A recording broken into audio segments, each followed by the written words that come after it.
कि अगर सत्संग मिल जाए तो सत्संग के फिर आगे और कोई प्रयास करने की जरूरत नहीं। कि बड़े भाग्य पाइए सत्संगा और बिनय प्रयास होई भवभंगा। बहुत बड़े भाग्य से सत्संग पाया जाता है। सत्संग अगर आप प्राप्त कर लिए तो आप बिना ही प्रयास के भवसागर पार कर रहे, अर्थात फिर प्रयास करने की जरूरत नहीं। अब सोचो सत्संग कितनी बड़ी चीज है। सुनते हैं लेकिन कोई बिरला समझ पाता है। सत्संग पाना किसे कहते हैं? बंधु आ गए, सुन लिए, चले गए, इसे सत्संग पाना नहीं। जैसे भोजन की थाली आपके सामने आ जाए, उसकी सुगंध तो मिल जाएगी, लेकिन उससे आपके पेट की क्षुधा है वो मिटने वाली नहीं। ना उससे आपको ताकत मिलेगी, ना ऊर्जा मिलेगी। थाली सामने आने के बाद भी अभी आपने भोजन पाया नहीं। पाने का मतलब है जब आप उस भोजन को ग्रहण करो। तो कहीं कहीं आप सुनते चलो भोजन पा लो, ये नहीं कर चलो खा लो। क्या कर लो? पा लो। पाने का मतलब पच जाए। खा भी लिया लेकिन पचा नहीं तो फिर भी पाया नहीं। आपने कहा पाया? वो पचा नहीं। अर्थात सत्संग का पाना किसे कहते हैं? सत्संग आपके लिए पच जाए। क्या हो जाए? पच जाए। अर्थात आप उसका पालन कर ले। क्या कर ले? पालन। अगर आप सत्संग पा गए तो फिर अब बाकी क्या रह गया? अब और प्रयास की जरूरत नहीं। यही कारण रहा जितने महापुरुष हुए सबने सत्संग पर जोर दिया। किस पर जोर दिया? सत्संग।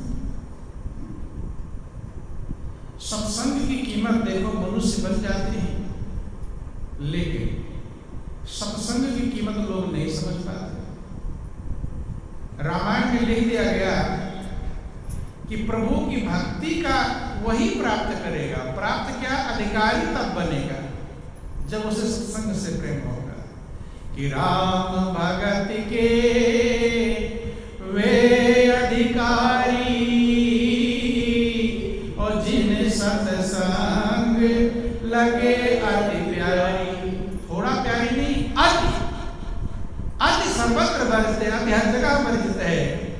किसी चीज का अति अच्छा नहीं है कि अति का भला न बोलना, अति का भला न चूक, और अति का भला न बरसना, अति का भला न धूप। लेकिन एक जगह कहे अति अच्छा है, सत्संग अति प्यारा लगने लगे, तब आप प्रभु की भक्ति के अधिकारी बनेंगे। जैसे अधिकारी का मतलब जैसे राशन कार्ड मिल जाए तभी चीनी और जो सामान मिलता है उसके आप अधिकारी बनेंगे।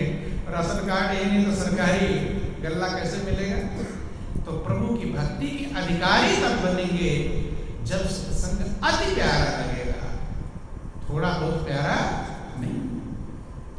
लंकिनी जानती है, आप लोग रामायण इत्यादि पढ़ते रहते हैं, आपके क्षेत्र में ज्यादा ही पढ़ते हैं।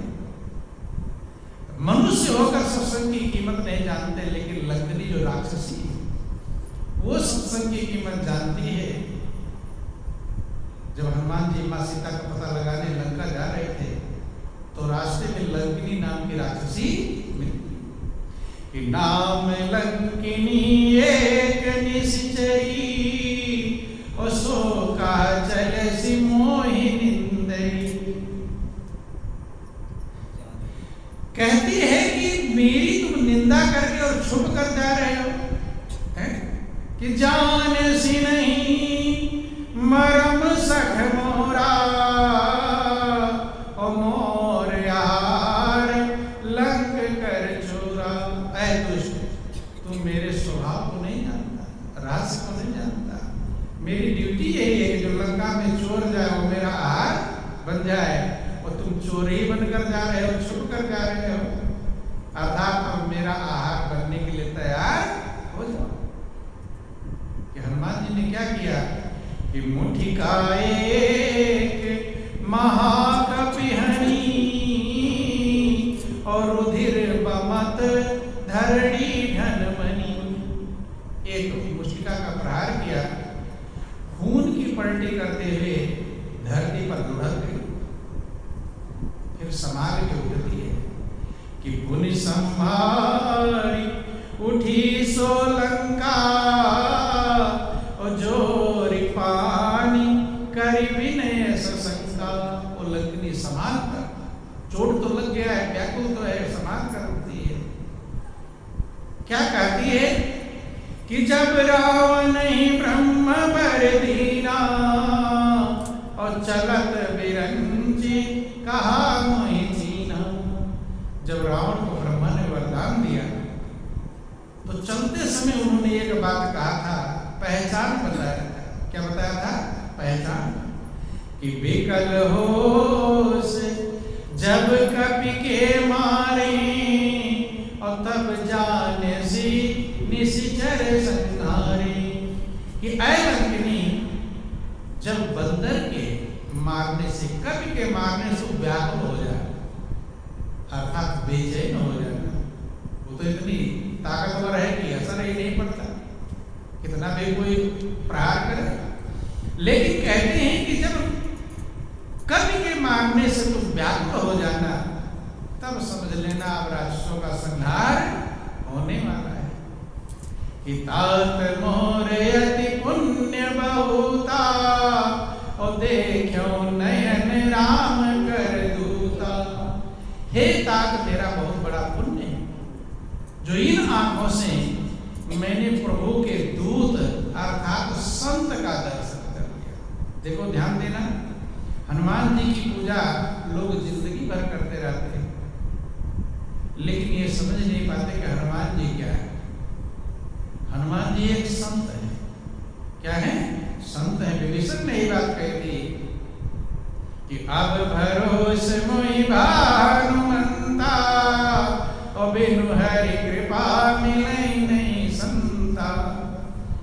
कहते हैं हनुमान, अब मुझे पूर्ण भरोसा हो गया कि मेरे ऊपर प्रभु की कृपा बरस गई, अब कृपा में कोई कसर नहीं। क्यों? बिनु हरि कृपा मिलै नहीं संता, बिना प्रभु की कृपा के संत मिलते नहीं। और तुम मिल गए हो तो कौन मिले? उनसे हनुमान जी मिले। तो हनुमान जी एक संत है। क्या है? प्रभु के दूत अर्थात प्रभु का संदेश लाने वाला ही संत कहला, जो प्रभु का खबर देता है। बंधु कि जो रघुवीर अनुग्रह कीना और तब तुम मोहि तरस हट दीना। जब प्रभु ने अनुग्रह किया है, कृपा किया, तब आपने दर्शन दिया है, क्योंकि बिनु हरि कृपा मिले नहीं। यही लंकिनी, देखो ध्यान में, जो बात विभीषण समझ रहे हैं वही लंकिनी भी समझ रही है। कहती है कि तात मोर अति पुण्य बहुता, मेरे बहुत बड़े पुण्य हैं जो प्रभु के दूत संदेशवाहक संत का मैंने दर्शन कर लिया। पुण्य क्यों है? कि पुण्य पुंज बिन मिले न संता। पुण्य का पुंज इकट्ठा जब तक नहीं होगा तब तक संत से आपको भेंट होने वाली नहीं। तो जब कभी संत से भेंट हो जाए तो समझ लेना मेरे पुण्य कुछ जग गए, भाग्य जग गए। लंकिनी कहती कि तात स्वर्ग अपवर्ग सुख धैर्य तुलायक अंग और तुले नताई सकल मिली जो सुख लो सत्संग। सत्संग की महिमा जानती है, राक्षसी है, और मनुष्य होकर सत्संग की महिमा जान पाते। तात स्वर्ग अपवर्ग सुख, सबसे बड़ा सुख लोग कहाँ समझते हैं? स्वर्ग में। कहाँ समझते हैं? स्वर्ग में सुख है। इसीलिए जब किसी के माता पिता की मृत्यु होती है तो क्या लिखते हैं कि मेरे पिता का स्वर्गवास। कोई आज तक नरकवास नहीं लिखा, लिखता है? कोई नहीं लिखता। इसका मतलब सबके माता पिता स्वर्ग में ही गए, तो नर्क को मेरा खाली हो गया हो। बोलो वृंदावन बिहारी लाल की। और देखो ध्यान देना, लिखते हैं अत्यंत दुख के साथ सूचित करना पड़ रहा है कि इस तारीख को मेरे पिता का स्वर्गवास हो गया। तो स्वर्ग में चले गए हैं तो तुम दुखी क्यों हो? तुम्हें तो खुश होना चाहिए। क्या होना चाहिए भाई? पिता अगर किसी के स्वर्ग में चले जाए तो खुश होना चाहिए, दुखी क्या होना चाहिए? खुश ही होना चाहिए। नर्क में आए तो दुखी होते, लेकिन वो लिखता है कि अत्यंत दुख के साथ सूचित करना पड़ रहा है कि मेरे पिता का स्वर्गवास। तो सही में समझ लेना, स्वर्ग दुख का ही कारण है। ये ध्यान देना, वो सही लिख रहा है, क्योंकि स्वर्ग भगवान राम ने भी समझाया, इस जीवन का लक्ष्य विषय भोग नहीं। इस संसार के विषयों को कौन कहे? स्वर्ग का भोग आपको मिल जाएगा तो भी दुखदाई है। क्या है? दुखदाई। इसीलिए भगवान शंकर कहते हैं कि मनुष्य भाग्यशाली तो प्रभु ने कृपा किया था, बना था, लेकिन वो खुद अभागा बन गया। क्या बन गया? अभागा। देखो दो लोगों की बाणी आप रामायण में पढ़ते हैं, एक भगवान राम की बाणी, एक भगवान शंकर की बाणी। भगवान राम कहते हैं कि बड़े भाग्य मानुष तन पावा और सुर दुर्लभ सब ग्रंथनि गावा। कि बहुत बड़े भाग्य से मनुष्य का चोला मिलता है, ये देवताओं को भी दुर्लभ है। और भगवान शंकर क्या कहते हैं कि सुनो मां ते लोग अभागे ओ हरि तजी होहि विषय अनुरागी। हे उमा, वो लोग भाग्यशाली तो बनाए गए थे, लेकिन खुद अभागे बन गए। मनुष्य तो भाग्यशाली है, लेकिन अभागे बन गए। किस लिए? हरि तजी होहि विषय अनुरागे। भगवान को छोड़ दिया और अनुराग किससे कर लिया? विषयों से अनुराग कर। जो आनंद का भंडार है, जो शांति का स्रोत है, जो सुखों का मूल है, उसको तो छोड़ दिया खुद। मनुष्य उसको खुद छोड़ देता है, और जिसको पकड़ता है वो चीजें खुद ही छूट जाती हैं। तो भगवान को तो खुद छोड़ा और संसार को पकड़ने में लगा हुआ, ये मेरा बन जाए, ये मेरा बन जाए, ये मेरा बन जाए, वो खुद छूट जाता है। तो दोनों तरफ से चला गया, ना खुदा ही मिला, ना मिसाले सनम, ना यहाँ के हुए ना वहाँ। अर्थात धोबी का कुत्ता, ना घर का ना घाट का। इसलिए भगवान शंकर कहते हैं वो अभागा बन जाता है। प्रभु जो आनंद के भंडार हैं, जिसकी चाह है, जन्म जन्मांतर जिसके लिए भटक रहा था, वो मनुष्य जीवन में मौका मिल गया है, लेकिन उस मौके को गंवा देता है कि जन्म जन्म भटकत रहो जे अवसर के, और सो अवसर है पायो अब क्यों भयो अचेत। कि ऐ जीव, तू जन्म जन्मांतर जिस अवसर का इंतजार कर रहा था कि हे प्रभु एक बार मुझे मनुष्य का जीवन दे, यही तो इंतजार कर रहे थे।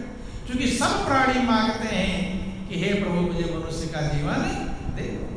कि नर तन सम नहीं कौन्यु देहि, और जीव चराचर जाचत जेहि। मनुष्य के जीवन के समान कोई जीवन नहीं। सब चराचर प्राणी मांगते हैं। हम आप न जाने कितने जन्म से मांग रहे होंगे, तो आज प्रभु ने पुकार सुन लिया और मनुष्य का जीवन दे ले। अब क्यों हम सो रहे हैं? जन्म जन्म भटकत रहे हो जय अवसर के हेतु, और सो अवसर है पायो अब क्यों भयो अचेत। कि जागो रे जिन जागना, यह जागन की बात, और फिर क्या जागे नानका जब सोए पांव पसार। गुरु नानक कहते जागो रे जिन जागना, जिनको जागना है जग जाओ, ये जगने का बार है, अवसर मिला हुआ है, चांस मिला है। और फिर क्या जागे नानका, फिर क्या जगोगे जो लंबे पैर फैलाकर सो जाओ। तो ये बात गुरु नानक कह रहे थे। जो लोग सो रहे थे उनसे कह रहे थे, जग रहे थे उनसे कह रहे थे। किससे कह रहे थे? जागो रे दिल जागे, है? जो नींद में सोएगा उससे क्या कहेंगे? कहेंगे तो जगा कर ही कहेंगे। कोई सो रहा उससे थोड़ा आप कुछ कहेंगे, कहेंगे कब? जगा देंगे। तो जो लोग जग रहे थे उनसे कह रहे हैं कि जागो रे दिल जागे। तो ये जो आप जगे बैठे हैं ये भी सोना ही है, वो जगना कुछ और है। कि सोने पीछे जागना जानत है सब कोई, और जागे में फिर जागना बूझे बिरला कोई। सोने के बाद जगना तो सब जानते हैं, लेकिन जगने के बाद फिर जगना ये कोई बिरला ही समझ पाता है, क्योंकि सब लोग सो रहे हैं। कौन सी रात में? मोह की रात में। कि मोह निशा सब सोवनिहारा, और देखें स्वप्न अनेक प्रकारा।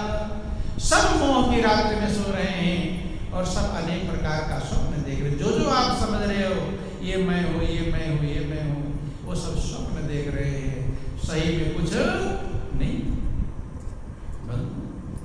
तो वो जगना अलग है जिसको गुरु नानक कहते हैं वो जगना। जागे में फिर जागना, जगने में फिर अलग जगना है, वो विशेष जगना है। उसी जागने के लिए मनुष्य की जिंदगी, जानवर भी सोते हैं और जागते हैं, मनुष्य भी सोता और जागता है। अगर इतना ही जागना हम जान पाए तो हमारे मनुष्य में कोई अंतर नहीं है। जगने के बाद जो जगना होता है, वो जो जागना जो जान जाएगा वो तब वो मनुष्य बनेगा। क्या बनेगा? मनुष्य। बंधु ध्यान देना, बोलिए प्रेम से सुखदेव महाराज। तो लंकिनी कहती है कि स्वर्ग और मोक्ष का सुख, स्वर्ग का सुख जिसे लोग सुख समझते हैं वो वास्तव में दुखदाई है। स्वर्ग का सुख भी दुखदाई है। ये तन कर फल विषय न भाई, और स्वर्ग स्वल्प अंत दुख है। कैसे स्वर्ग का सुख दुखदाई है आपको समझा देते हैं। लोग सोचते स्वर्ग का भी सुख जब दुखदाई तो फिर सुख कहाँ मिलेंगे? जैसे कोई किसी को ले जाओ, खेत में काम कर रहा हो किसान, अब उसे ले जाओ एसी गाड़ी, एसी बंगला, एसी मकान, एसी सब कुछ एसी दे दो, सारी सुख सुविधाएं दे दो, और 2-4 साल उसी सुख सुविधा में रहे, और फिर उसे 4 साल के बाद लाकर खेत में खड़ा कर दो, तो यहाँ खुश होगा कि वैसे क्या होगा? धूप में बुखार चढ़ जाएगा फिर, क्योंकि एसी में हमेशा रहा है। तो 4 साल जो एसी में रहा उसका कुछ फायदा, अब खेत में काम करेगा वो काम भी नहीं होगा, शरीर भी कमजोर हो जाएगा। कहता इससे अच्छा तो मैं ही खेत में ही रहता तो मजबूत बना रहता कम से कम, और ये धूप सर्दी हमें बेचैन नहीं करता। तो वो एसी वाला सुखदाई बना कि दुखदाई? क्या बन गया? वो दुखदाई बन गया। ऐसे पुण्य के फल से स्वर्ग की प्राप्ति होती है, और जो फल हम भोग लेते हैं फिर मृत्युलोक में आ जाते हैं। भगवान कृष्ण गीता में कहते हैं अर्जुन ते तम भुक्त्वा स्वर्गलोकम विशालम क्षीणम पुण्यो मृत्युलोकम विशालम। हे अर्जुन देवता, पुण्य के फल से स्वर्ग की प्राप्ति करते हैं, लेकिन पुण्य का फल क्षीण है तो मृत्युलोक में आते हैं। तो जहां से गया फिर लौट कर आगे तो फायदा क्या निकला है? यहाँ से वहां जाओ, मेहनत करो पहले पूर्ण पुण्य, क्योंकि स्वर्ग के लिए बहुत बड़े पुण्य की आवश्यकता है। हल्के फुल्के पुण्य से स्वर्ग की प्राप्ति नहीं। इतना मेहनत करेगा, कष्ट उठाएगा, पुण्य इकट्ठा करेगा, स्वर्ग पाएगा, वहां भोग कर खर्च करके फिर यहीं गिरेगा। तो इससे अच्छा जिसके लिए यहाँ आए वही काम तो कर लो।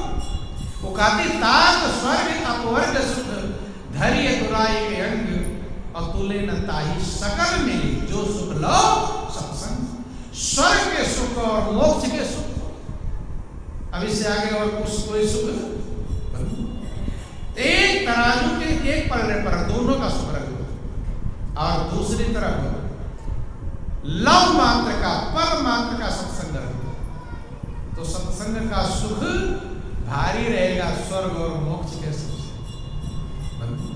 कबीरदास ने भी यही कहा था, जब उनके संसार से जाने का नंबर आया तो कहते भगवान तो मुझे बुला रहे हैं, कि राम बुलावा भेजिया और दिया कबीरा रोय। भगवान बुला रहे, कबीरा आ जाओ बैकुंठपुरी। कहाँ आ जाओ? बैकुंठपुरी। और कबीरदास रो रहे, क्या कर रहे हैं? कि राम बुलावा भेजिया और दिया कबीरा रोय, ओ जो सुख है सत्संग में सो बैकुंठ न हो। तो देखो कुछ लोग कबीर को उल्टा समझते हैं, तो जो रामायण कह रहा है, जो गीता कह रहा है, तो कबीर ही कह रहा है, क्योंकि चीज एक ही है, ना समझने वाले अलग अलग कहते हैं। कि अव्वल अल्लाह नूर उपाया, कुदरत दे सब बंदे, वो एक नूर से सब जग उपजा, कौन भले कौन बंदे। सबके अंदर एक ही समाया हुआ है। ये भेद जब तक खत्म नहीं होगा तब तक हम अभेद तक पहुंचेंगे नहीं।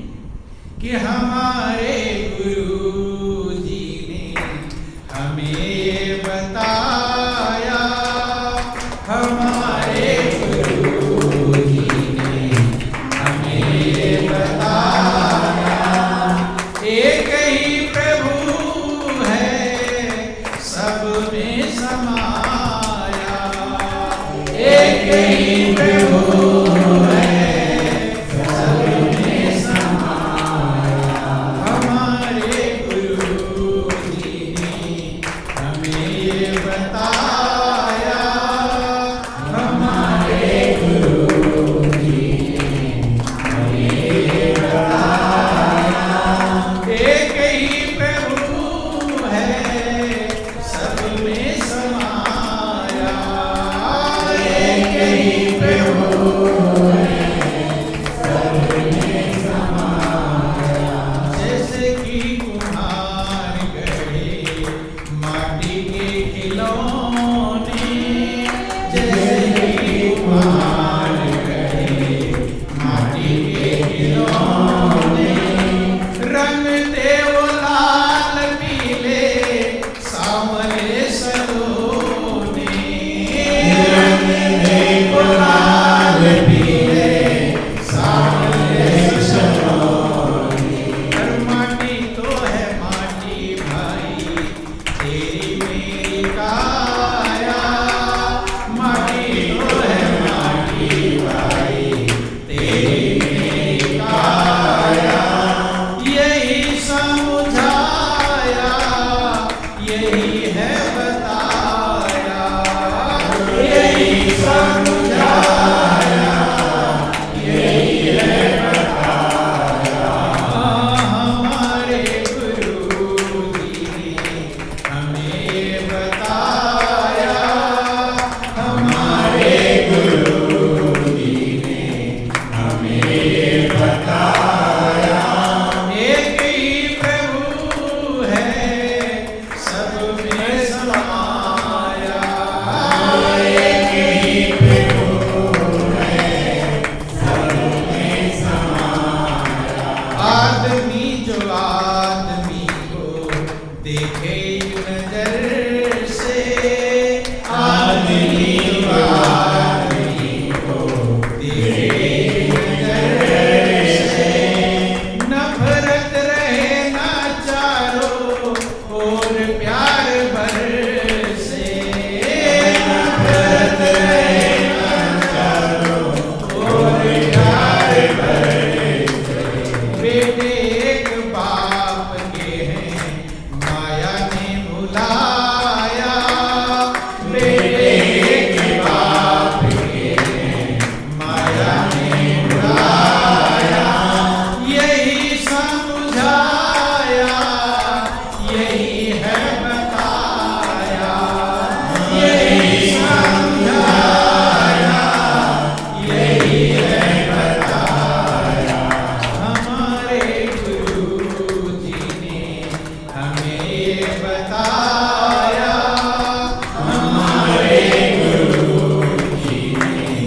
कहता है?